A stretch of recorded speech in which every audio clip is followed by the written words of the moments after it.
But what was your welcome to the NFL moment?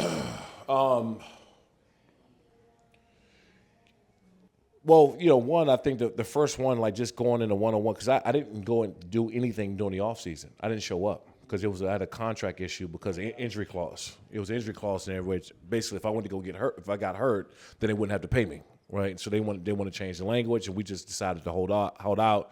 We literally did. I didn't show up to the facility until 2 weeks before the first game. 2 weeks before the first game. So I had nothing. So I got there, and by the way, I'm seeing like Philip saying stuff in the public and the media. I'm seeing some of these older guys like, oh, in a way, like, who does this kid think he is? I mean, because rightfully so, right? They're 12-4. Right. They're an established team, a veteran team. So they're like, who the hell does this kid think he is? Yeah. We're gonna keep pushing on with or without him, right? Right. But you're like, you're at home. That you're seething a little bit. You're like, well, you wait till I get there. Y'all gonna have to deal with me for real. That's all I was saying the whole time. So I'm sitting there, and at the time, I think I paid. The media affected me a little bit more because I wasn't really used to that. Right.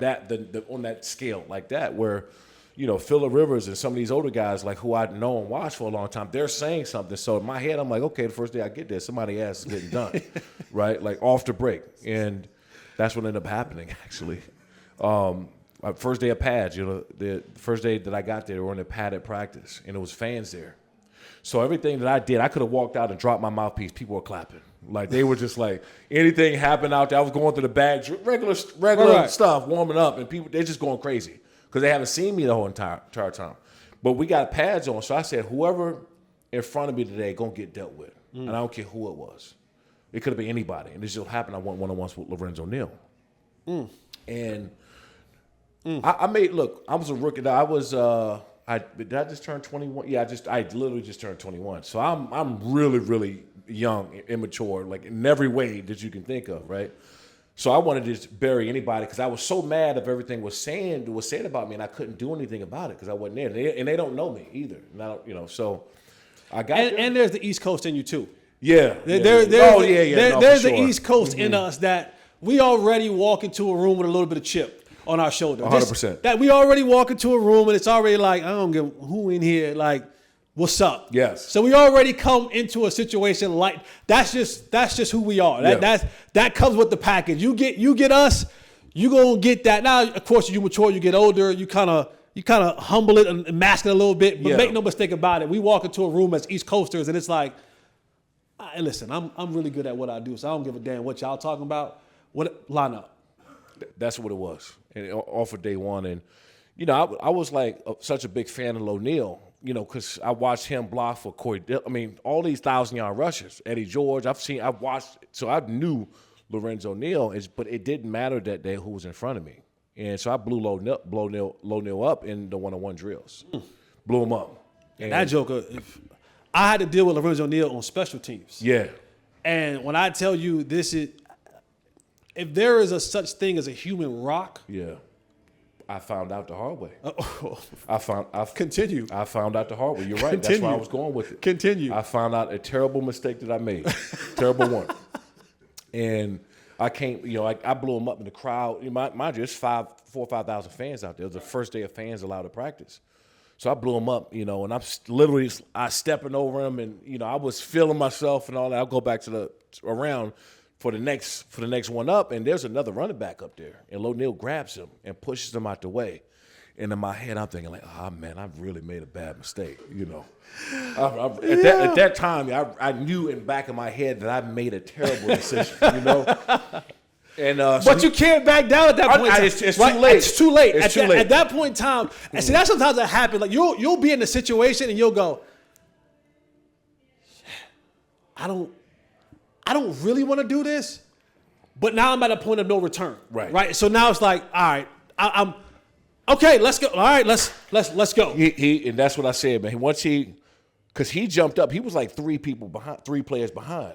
As he walked up and grabbed the running back by his hips and literally like pushed him out the way. And I said, I know that aggression right there. I know what that means, right? And we went up again, and I just tried to go to do the same thing. Bull rush, blow him up. And when I tell you, it felt like I ran into this wall, and I never felt this before as a player. And I've seen all of them. My finger, you get a stinger, right? I got a stinger in both my shoulders at the same time. You know, you get one of them. I said, how I hit this one, and this one have a stinger over here too.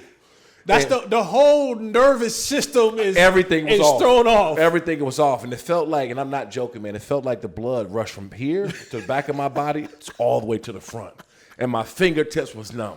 Yo, I said, man, and then I mean, it was bad. I mean, we just stood up. It was just like a big boom, but I never felt that impact before in my life.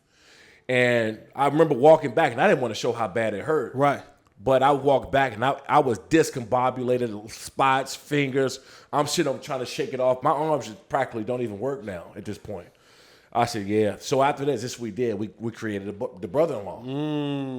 Right? We created the brother-in-law because if we kept going how we were going, somebody wasn't going to make it to the game.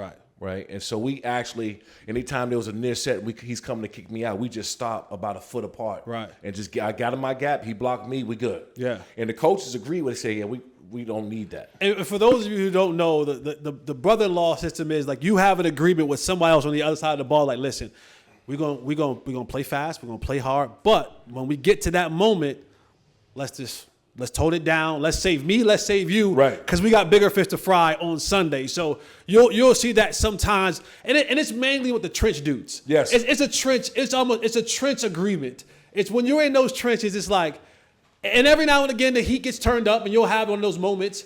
But for the most part, it's like, when we on 9-on-7, we in goal line, Yep. we in certain situations. We don't have to have two rhinos running into each other. Because neither one of us ever going to back down. Right. And at some point in time, we're just going to be so banged up that we're not going to make it to somebody not going to make it to Sunday.